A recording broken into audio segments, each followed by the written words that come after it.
नमस्कार, मैं हूँ शेखर और आप देख रहे हैं द फेडरल देश। हमारे साथ हैं हमारे सहयोगी ललित राय। और आज हम जिस टॉपिक पे चर्चा करने जा रहे हैं वो टॉपिक इन दिनों बिल्कुल जोरों पे है, उनका हर जगह उसकी चर्चा है। आज चौथा मैच खेला जाएगा आईपीएल 2025 का। दिल्ली कैपिटल बनाम लखनऊ सुपर जायंट्स। तो इस बार जो खास बात है, दोनों नए नवेले कप्तान हैं। ऋषभ पंत इस बार दिल्ली की कप्तानी छोड़कर लखनऊ सुपर जायंट्स के कैप्टन बने हैं। वहीं दिल्ली की कमान संभालेंगे हरफनमौला खिलाड़ी अक्षर पटेल। तो ललित जी, पहला सवाल आपसे कि विशाखापट्टनम में आज ये मैच खेला जाना है 7:30 बजे से।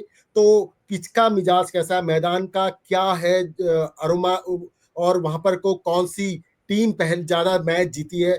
थोड़ा सा इस पे आप हमारे दर्शकों को बताने की कोशिश कीजिए। शेखर, जैसा आपने कहा जो कि ये चौथा मैच है और जैसा कि आप जानते हैं कि आईपीएल का हर एक मैच कुछ न कुछ जो है उत्साह ऐड करता जाता है। मतलब दर्शकों और फैंस के बीच जो उत्साह होता है वो उसको और बढ़ा देता है। फैंस बिल्कुल। को उम्मीद होती है कि अगला मैच जो पिछले वाले मैच से और बेहतर होगा। आज की अगर बात करें तो दिल्ली कैपिटल्स और लखनऊ सुपर जायंट्स के बीच मुकाबला YS Rajasekhara Reddy cricket stadium Vizag में होना है। और वाईजैक का ये जो मैच है, तो इसके पहले अगर थोड़ा सा हम लोग आज के मैच की अगर बात करें तो पिछले साल के भी मैच पे नजर रखना थोड़ा जरूरी है। तो बात समझ में आएगी कि आज का मैच किस तरीके का हो सकता है। 2000 आईपीएल 2024 वाले सीजन में कुल 2 मैच खेले गए थे उस फील्ड पे, उस पिच पे। और उसमें जो पहली बैटिंग की थी जिस टीम ने, उसको विजय मिली। करीब करीब जो पहली बैटिंग करने वाली जो टीम थी वो 200 के पार रन बनाने में कामयाब हुई है। और उसको जो चेस कर रही थी वो 160, 61, 62 के आसपास, 68 के आसपास वो सिमट गई। तो इससे आप ये समझ सकते हैं कि वो कौन सी टीम होगी जो टॉस जीत रही है। और जीतने के बाद मतलब आपको ये अंदाजा लग जाएगा पीछे वाले रिकॉर्ड से कि वो टीम जो कि टॉस जीतेगी वो शायद बैटिंग करना पसंद करेगी, क्योंकि जो पहली बैटिंग की है जिस टीम ने, उसको विजय मिली। एक तो पक्ष ये हो गया। अगर बॉलर के पक्ष पे देखा जाए तो बॉलर में क्या कि पेसर और स्पिनर्स, इस टीम का इस पिच का मिजाज ये रहा है कि यहाँ पे पेसर्स बहुत ही बेहतर किए हैं। लेकिन ये कहा जाता है कि इस पूरी मतलब पिच को देखें, मतलब 20 ओवर पहली इनिंग और 20 ओवर जो दूसरी इनिंग, मतलब 40 ओवर का जो मैच होता है, तो कुल मिला करके पिच का मिजाज ऑलमोस्ट एक जैसा रहता है। ये पिच थोड़ी सी टर्न भी होती है, मतलब स्पिनर को मदद देती है, लेकिन बैट्समैन उसको टैकल करते हैं, उस स्पिन को टैकल कर जाते हैं। लिहाजा पाएंगे कि पहली पारी में जो स्कोर होता है वो बहुत अच्छा खासा बन जाता है। अब दूसरी पारी की बात करें तो चूंकि स्पिन हो रही है, लिहाजा स्पिनर्स को भी थोड़ा फायदा मिलता है। इसलिए दूसरी इनिंग में जो टीम खेलने के लिए उतरती है वो थोड़ी सी उससे कम बना पाती है, क्योंकि वो रिकॉर्ड भी, पीछे वाले रिकॉर्ड को अगर देखा जाए तो ऐसी टीम जो कि दूसरी मतलब सेकंड इनिंग में उतरी है उसके खाते में हार ही नसीब हुई है। तो कुल मिलाकर के कह सकते हैं कि टॉस जिसके फेवर में जाएगा वो बैटिंग करना पसंद करेगा, क्योंकि बैटिंग करने से उसको फायदा ये है कि वो ज्यादा से ज्यादा रन इस मतलब बना पाएगा और सामने वाली टीम को एक मुश्किल चुनौती पेश करेगा। जी शेखर। जैसे ललित जी, अगर देखा जाए ऑल ओवर हिसाब, तो बैट्समैन के लिए काफी मुफीद रहा है ये मैदान। अगर इसके रनों का स्कोर देखा जाए तो 160 रन का जो इसका औसत निकलता है, हाईएस्ट स्कोर 272 है। फिर 191 रन दिल्ली कैपिटल्स ने भी बनाए थे वहां पर को। नया मैदान है लेकिन बैट्समैन के लिए काफी बहुत बेहतरीन माना जाता है। हालांकि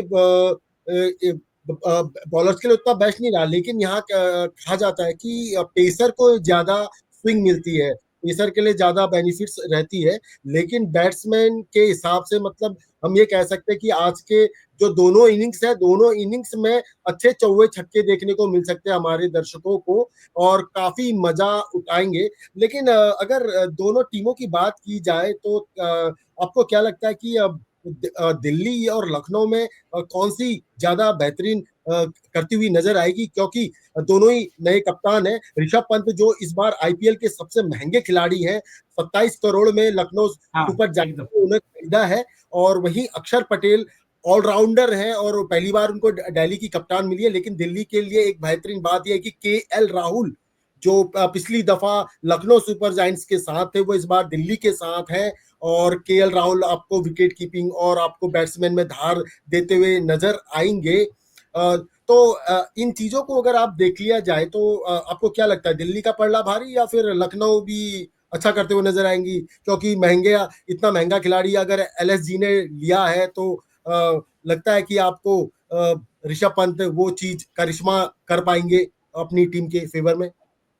हाँ शेखर, एकदम ऋषभ पंत को, केएल राहुल को, दोनों को देखिए कि देखिए हम्म, टीम बदल गई।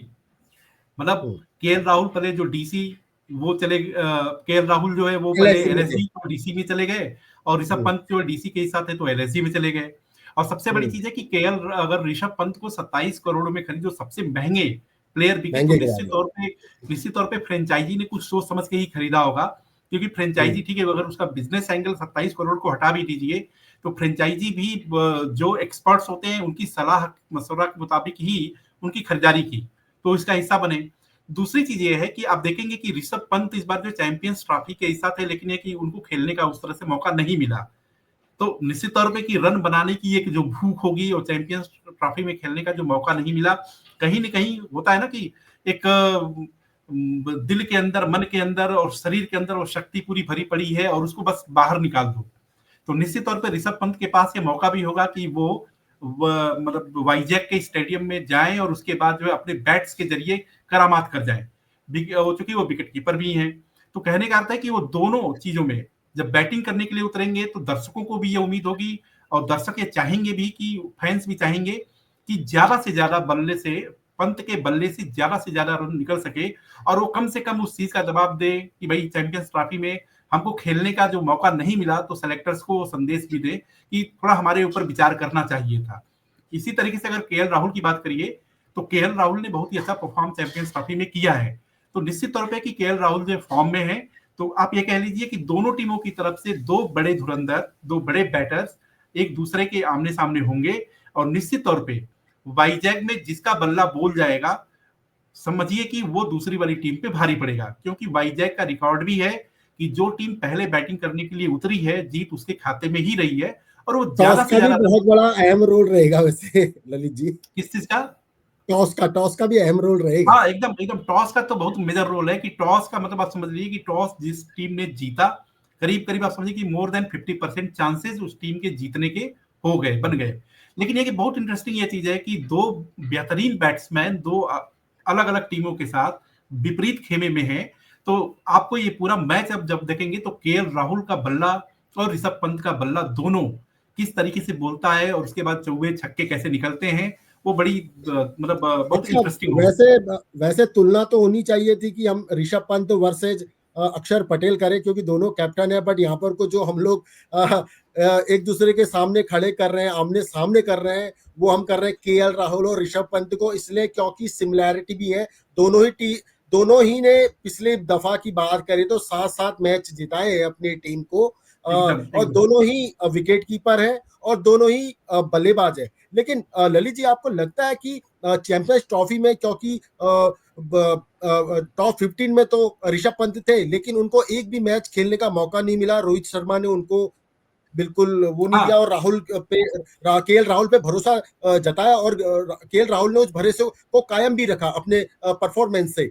तो जो एक इतना लंबा जो चैंपियंस ट्रॉफी में वो बैठे रहे, बेंच पर बैठे रहे, उनको खेलने का मौका नहीं मिला, तो क्या आपको लगता है कि केएल राहुल ज्यादा बेहतरीन प्रदर्शन कर सकते हैं रादर देन ऋषभ पंत? देखिए, सबसे बड़ी चीज है कि हर मैच का अपना मिजाज होता है, और किस पिच पे कौन सा मैच खेला जाना है वो भी बहुत इंपॉर्टेंट है। कोई जरूरी नहीं है कि किसी एक पिच पर एक व्यक्ति, एक प्लेयर बहुत अच्छा कर रहा है, तो फिर वो दूसरी पिच पे भी उतना बेहतर करे। हो सकता है कि जब सेलेक्टर्स ने ध्यान दिया चैंपियंस ट्रॉफी को लेकर के, सारे मैच दुबई में खेले गए भारत के, तो हम्म, हो सकता है कि जब ऋषभ पंत, और जैसे होता है कि भाई वन टू वन जो है एनालिसिस करो, कि भाई आदमी ये केएल राहुल है, ऋषभ पंत है, उनके बीच में उनके परफॉर्मेंस को देखो, पिछले रिकॉर्ड्स को देखो, कंसिस्टेंसी देखो, और उसके बाद क्या होता है, फैसला होता है। तो निश्चित तौर पे कि जब चैंपियंस ट्रॉफी में सेलेक्टर्स ने उन सारी चीजों को देखा होगा, और ये पाया होगा कि टीम इंडिया की बेहतरी के लिए, टीम इंडिया की जीत के लिए केएल राहुल बेहतर साबित होंगे ऋषभ पंत को, तो केएल राहुल को मौका मिल गया। अब चूंकि केएल राहुल बेहतर परफॉर्मेंस दे चुके हैं, फैंस भी उसको देख रहे हैं, दुनिया भी उसको देख रही है, देश भी देख रहा है, तो निश्चित तौर पे केएल अच्छा, राहुल की बारी में ललित जी, जो हम लोग कयास लगा रहे थे उसके बिल्कुल विपरीत हुआ है इस बार। दिल्ली कैपिटल ने टॉस जीता और पहले गेंदबाजी का फैसला लिया है। ये तो हमने जो सोचा था कि वो जो भी टॉस जीतेगी वो पहले बल्लेबाजी करेगी, ये तो बिल्कुल जो अक्षर पटेल ने फैसला बड़ा अ, अचंबा करने वाला, अचंभित करने वाला फैसला ले लिया। आपको क्या लगता है, ऐसा कि उन्होंने क्या सोचा होगा कि पहले, क्योंकि वो खुद एक स्पिनर है, खुद वो हरफन मौला है, खुद ऑलराउंडर है, क्या उन्होंने अपने बल गेंदबाजी पे ज्यादा भरोसा रहा है?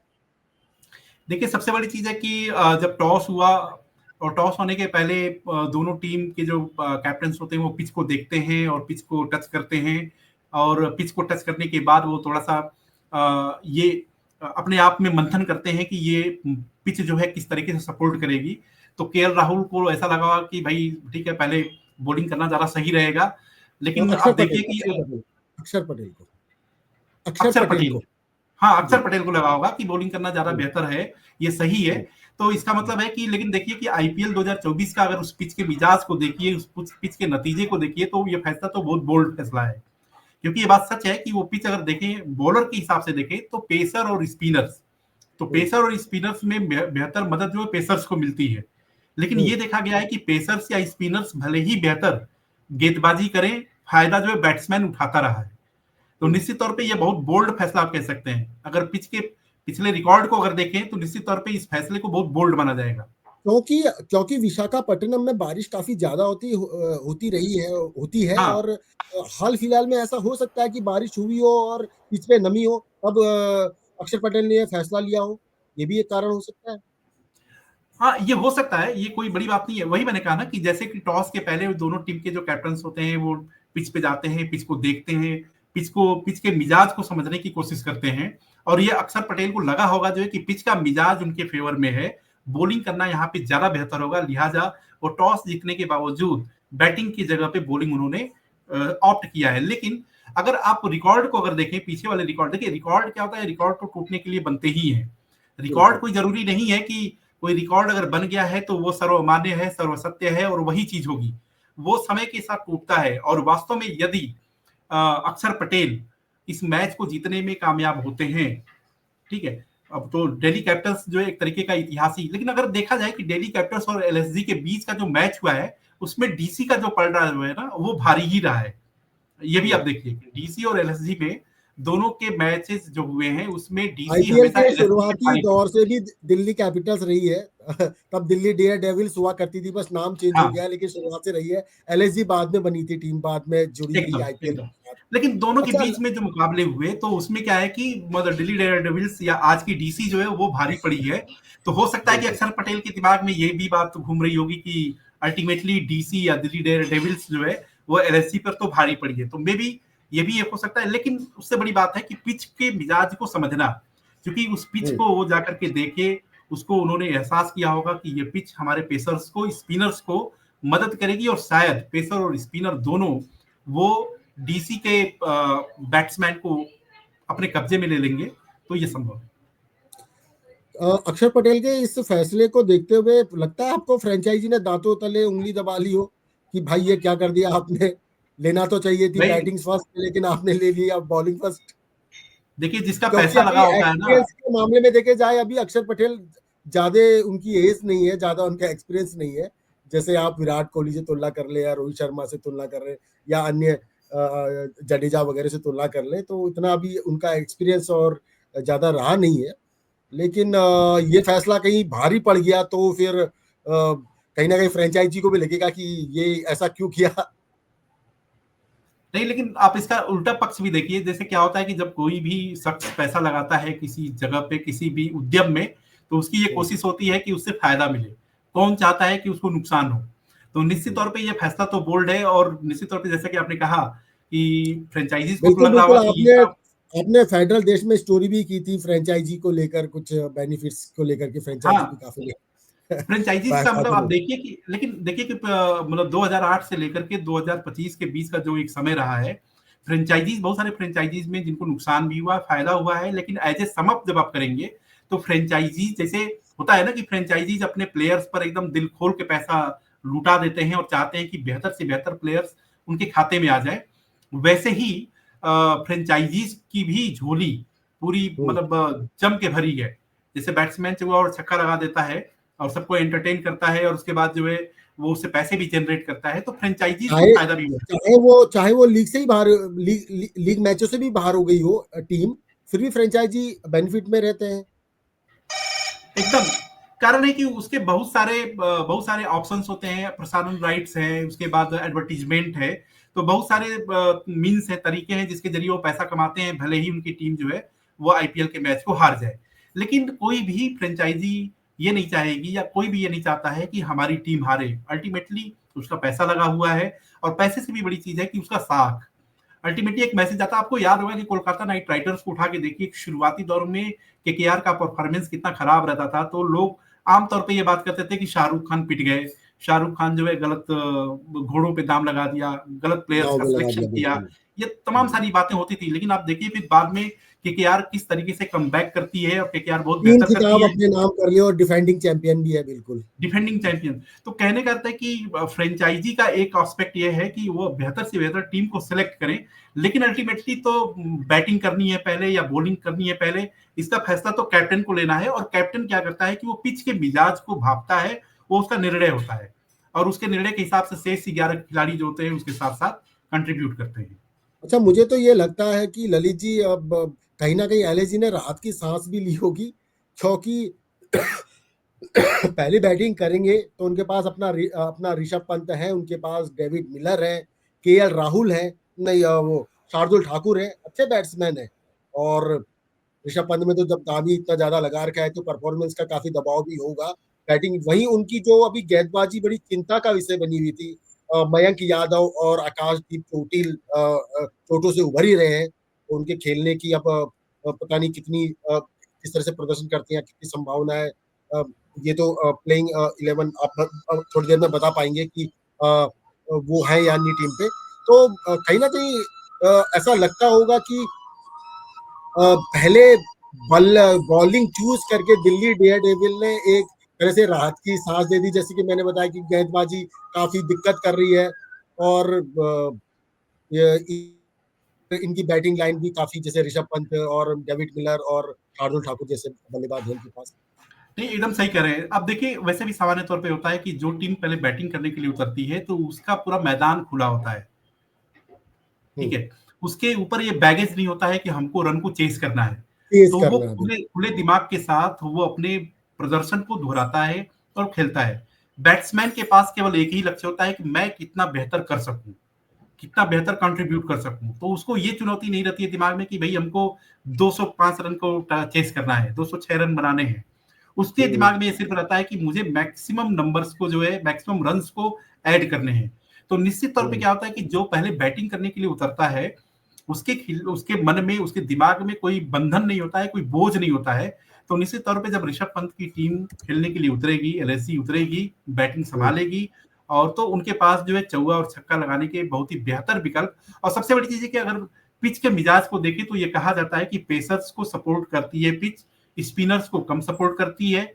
लेकिन बैट्समैन पेसर्स को और स्पिनर्स को बहुत बेहतर तरीके से खेल पाने में कामयाब हो जाते हैं। और उसी का नतीजा है कि अगर आप पीछे के मैच को देखिए 2024 वाले मैच को, तो हम्म। 200 के पार रन बने हैं।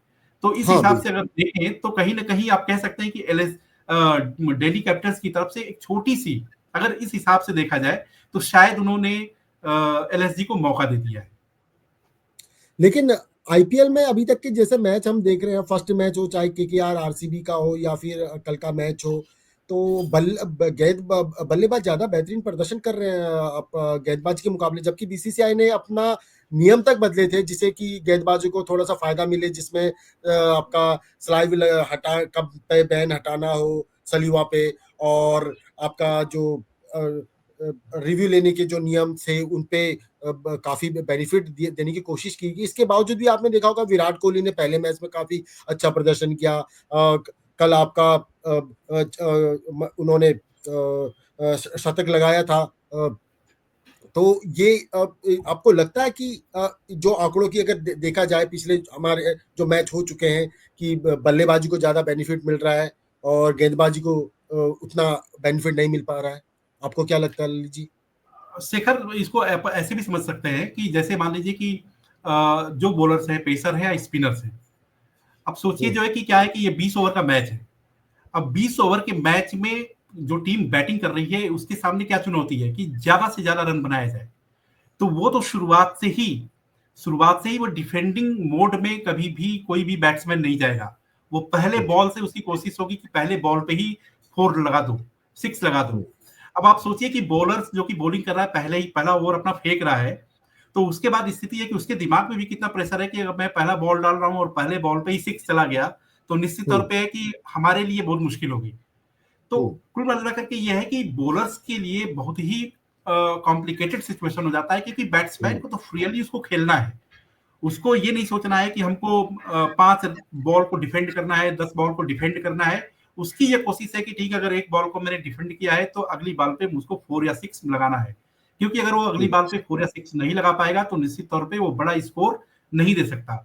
तो कहीं न कहीं ये जो बैट्समैन का जो हौवा होता है वो बॉलर के ऊपर काम कर जाता है। और अब सीधी-सी बात है कि पहले ओवर में या किसी भी ओवर में शुरुआत के 2 या 3 बॉल में 4 या 6 लग गए, बाउंड्री पार चली गई, तो उसमें क्या होता है कि बॉलर का लाइन और लेंथ सब खराब हो जाती है।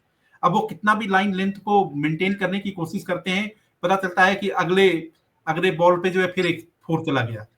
और दूसरी चीज की पावर प्ले का भी फायदा हो रहा है। शुरुआती दौर में क्या है कि आपके कम प्लेयर्स जो है वो बाउंड्री पे हैं, तो निश्चित तौर पे हाँ, बैट्समैन के पास ये भी एक चांसेस हो सकता है कि वो खुल करके खेले, क्योंकि मान लीजिए कि अगर वो लंबे शॉट्स ऊंचे शॉट्स लगाता भी है तो कम से कम उस मनोवैज्ञानिक तौर पे उसको राहत होती है कि चूंकि वहां पे फील्डर मौजूद नहीं है, लिहाजा जो कैच होने की पॉसिबिलिटी भी कम होती है।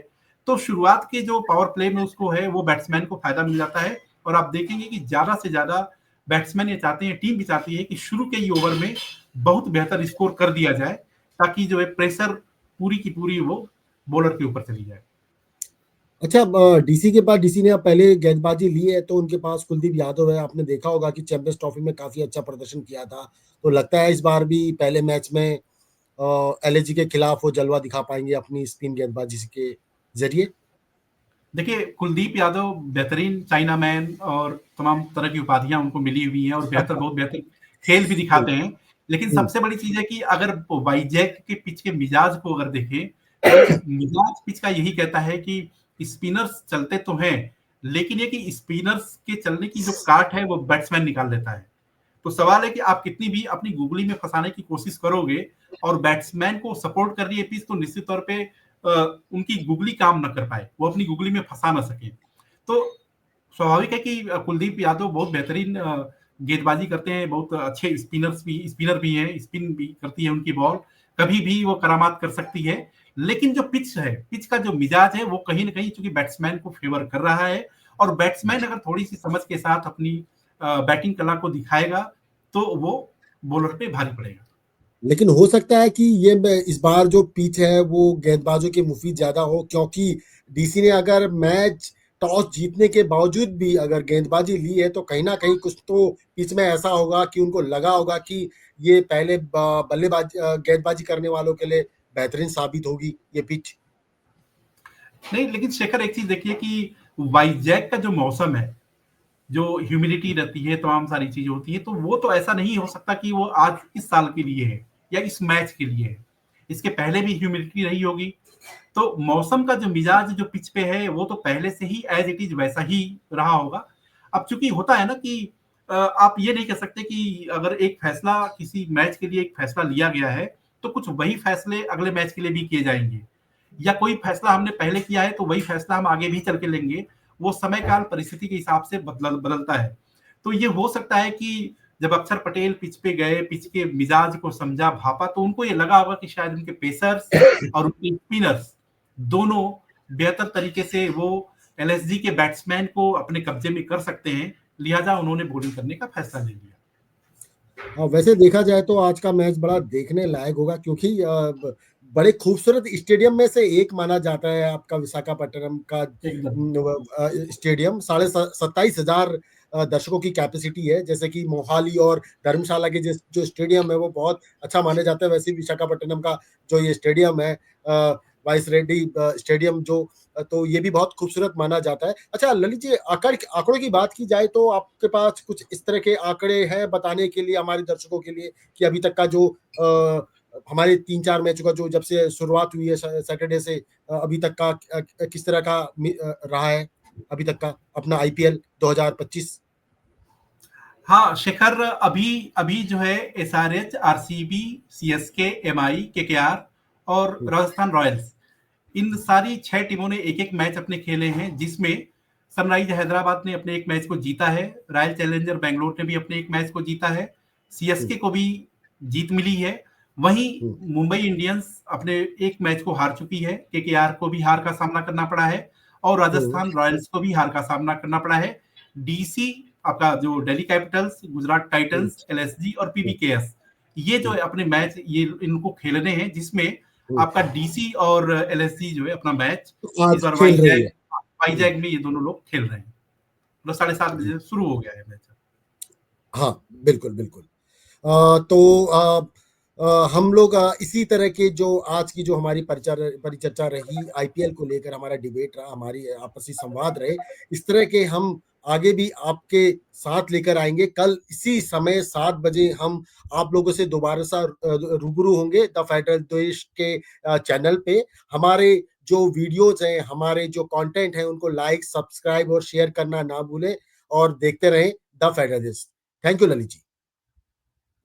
Thank you Shekhar, thank you.